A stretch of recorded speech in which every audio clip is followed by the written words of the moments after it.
This video will teach beginners about support and resistance. I'll explain what it is and also show you how to draw it on your charts. I intend to put together a complete series of trading videos leading you from foundations right through to trading mastery. I spent a lot of time and suffered a lot of stress and heartache, not to mention financial loss, on my journey learning how to trade. And so the series that I put together will be exactly what I wish had been available for me. Okay, let's get started. What exactly is support and resistance? The simplest way to think about support and resistance is that they are areas where the market changed direction or has stalled repeatedly. A bullish move, so the market rising, which turns bearish, has met resistance. The opposite, so a bearish move, which turns bullish, has met support. Support and resistance areas can last for minutes, hours, days, weeks, and even years. As you study charts and learn markets, you will come to realize that markets have very long memories. However, this does not mean that support and resistance areas are never broken. In fact, they are broken regularly. When broken by a bullish move, resistance often becomes support for the market in the future. The same can be said for a bearish move. So when support is broken, it often becomes resistance for the market in the future. A last point on support and resistance is that it works on all time frames, be that 1 minute, 5 minute, 1 hour, 4 hour, daily, or weekly. It works over all time frames. It really is that simple. A lot of trading is very simple in a practical sense. Most traders fail, and estimates are as high as 90% of retail traders because of the psychological aspect of trading. I intend to touch a lot more on this in future videos. For now though, let's stick to support and resistance. Markets move in relation to the strength of the bulls and the bears. So when the bulls are in control, the market pushes higher. When the bears are in control, the market falls. There is always a battle going on between the bulls and the bears, and this is what moves the market. This is why you see markets moving like this. On this example you can see here, as the bulls push higher and the market turns, the market has met resistance. As the bears cause the market to fall, but then lose control to the bulls, the market has met support. When the market is moving sideways like this, the market is in a range. This is the most common way for the market to move. But do bear in mind that it will rarely look as neat as this, or be quite as easy to identify when you're on live charts. Another thing to note is that when the market does break resistance, it often becomes support. This market is now making higher highs and higher lows. A market moving like this, making higher highs and higher lows, is said to be in an uptrend. Moving in the opposite direction, when the market breaks support, it often becomes resistance. This market is now making lower highs and lower lows. A market moving like this, making lower highs and lower lows, is said to be in a downtrend. That is the basics of support and resistance. Now, let's jump over to some Forex charts and I'll show you it in action over different time frames and charts. Okay, so we're on the Euro US dollar Forex pair.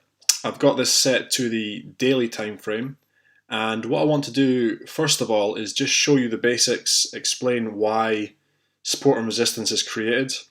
At the end of the video I'll show you a trick that I used when I was first starting that makes it a lot easier to draw support and resistance.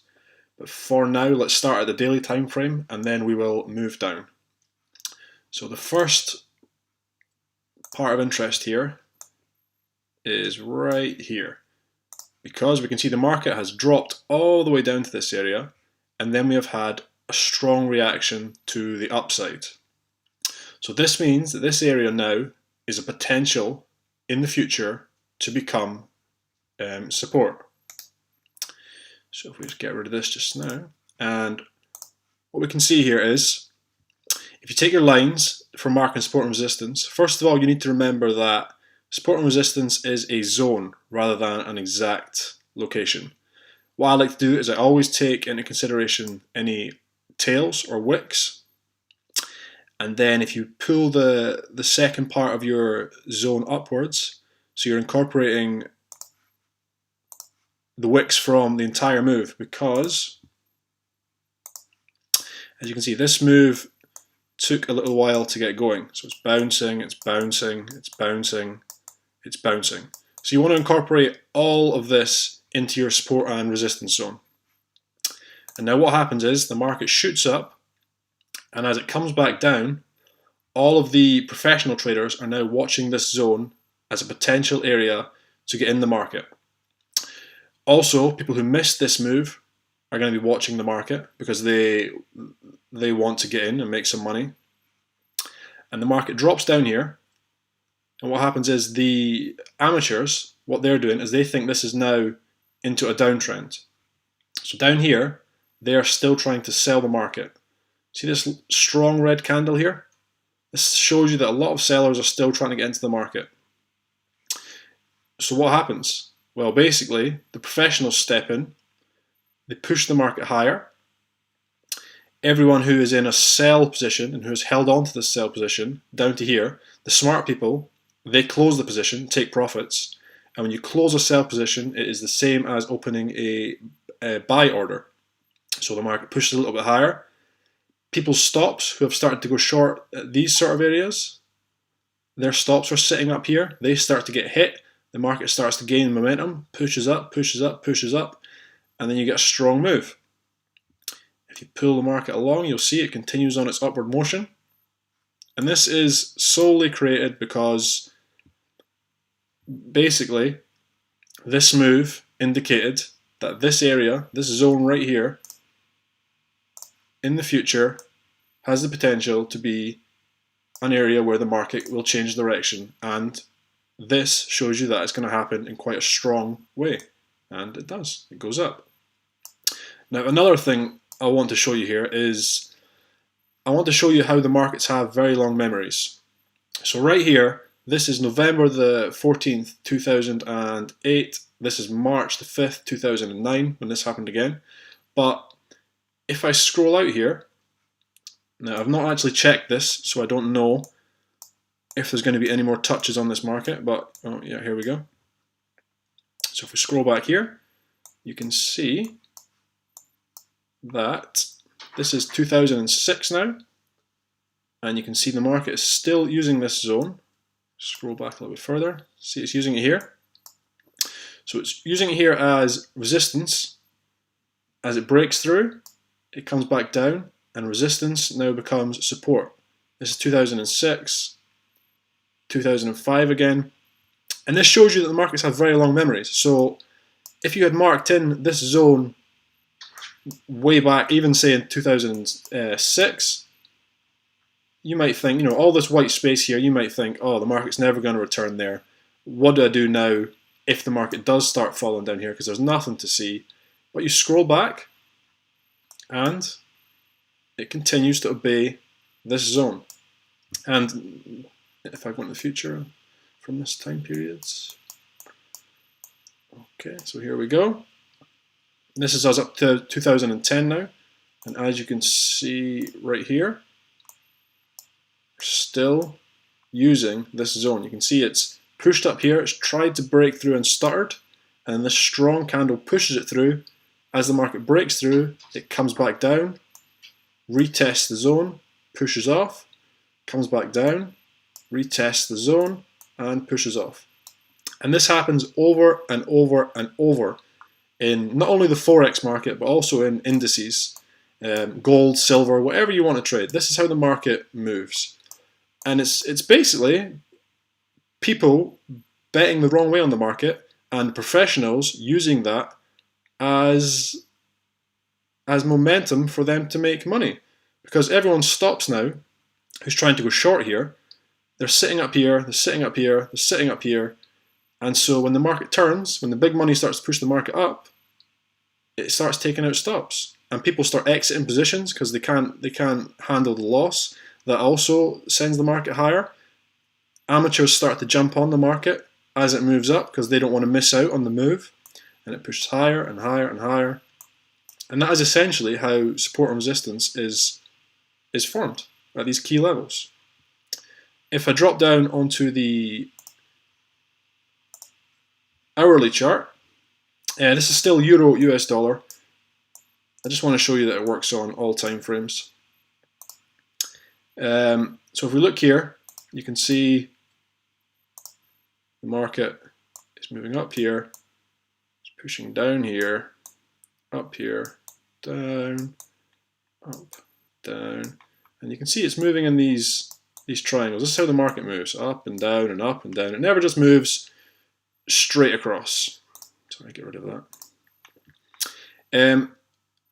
And so what you're looking to do, again, if I delete all these, what you're looking to do is you're looking to find the points where the market makes the biggest moves. You can see this is a strong move down here, and then it bounces. So this is obviously going to be an area in the future that is going to be important. If you come across, you can see it's still using these areas here, here, here.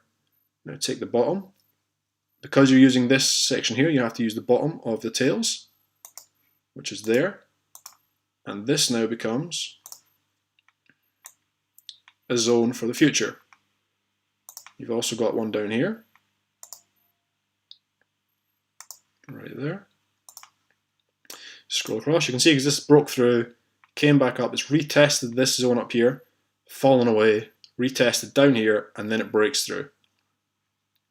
So if you come along into the future, come down, the market tries to break out. This would be a false break. It breaks down and then it pushes straight back into the zone. It tries to go down, fails, and pushes back up again. Well, the key is, where does it push back up to before it meets resistance?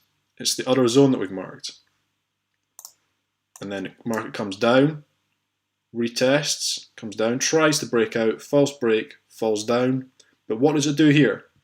When it falls away here, before it falls away, it retests this zone. This happens maybe 80% of the time.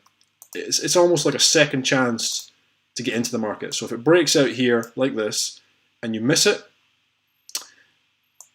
it usually comes back up and retests. Market falls down. When the market's trending down the way, as I explained in the video at the start, this would be considered a downtrend. It's making lower lows, lower highs. When it's moving like this, quite often what happens,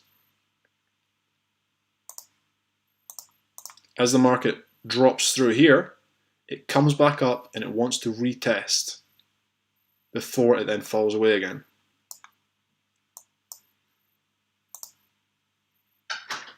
Market falls away again, as you can see right here. Market comes down, market comes up, retests. It doesn't manage to make a lower low, but it has made a lower high. So you would just watch the market here. Comes back up, it can't break through these two zones, it retests. This is a strong pin bar here. If you don't understand candlestick patterns, I'd suggest you watch my other video and learn about those, because it's one of the keys to success. You can't just use support and resistance. You can't just say set a sell order here. If you do, this is exactly what this long tail is for. It's designed to take out everyone who does this. You need to use a confluence of different factors in your trading that all align together before you start entering the market. Come across here. Retests, retests, retests. It just keeps doing this. Retest. Here. Still using it, still using it. And then finally we break away from this zone. And when you break away from the zone, what do you think you do? You look for the previous lows. Get up a touch there. Breaks through, comes back up, and retests. The market always moves like this. It always uses support and resistance for its moves.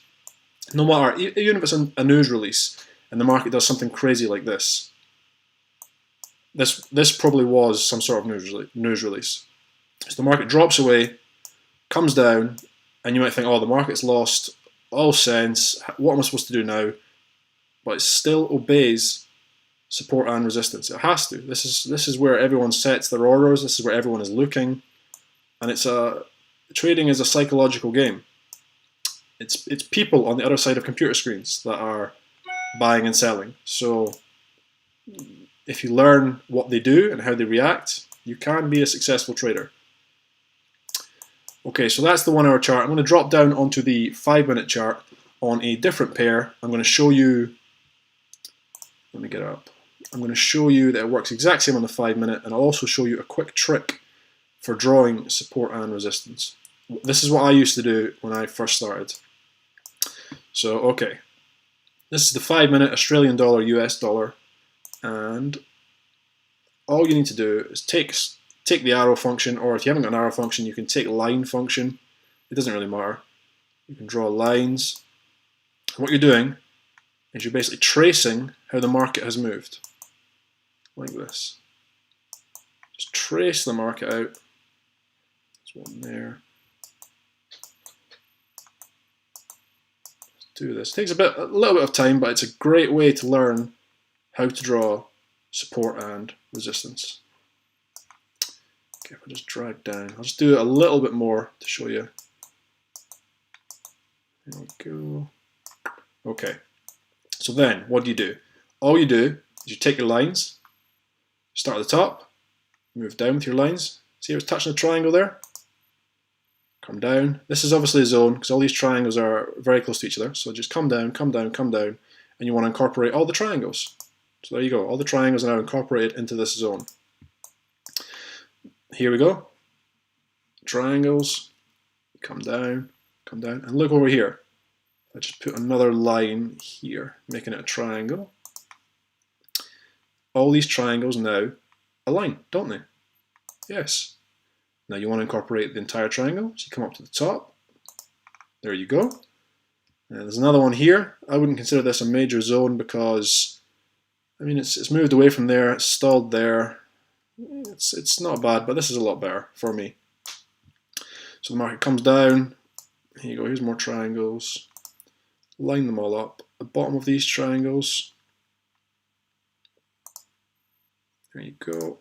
So now, and eventually you won't even need to draw these triangles, obviously, but it's a great way when you're first starting to learn. So here's your zones.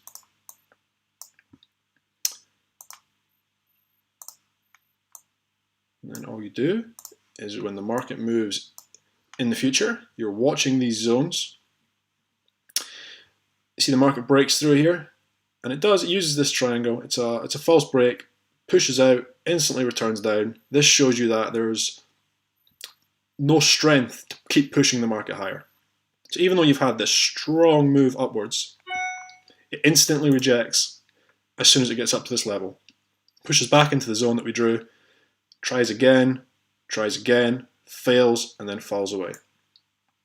Come along, you've got here, comes into our zone, stalls out, breaks through, uses the next zone, pushes down, here, here, and you can just keep going. This zone will keep working. You might have to adjust it ever so slightly in the future, but these zones will be key. And here you go, here's our top zone is now being used. Where does it drop away from? It comes down, stalls at our zone, pushes back up, tries to retest it, pushes back up, can't break out, falls away. That is support and resistance, basically. That's the easiest way I know how to draw it when you're first starting, is you just draw the triangles, line up the triangles, and that will help you a lot. Okay guys, if you liked this video, please like it and subscribe to Decisive Trading. I've got a lot more videos I'm going to make which will help you from complete beginner all the way through to trading expert. Thank you for watching.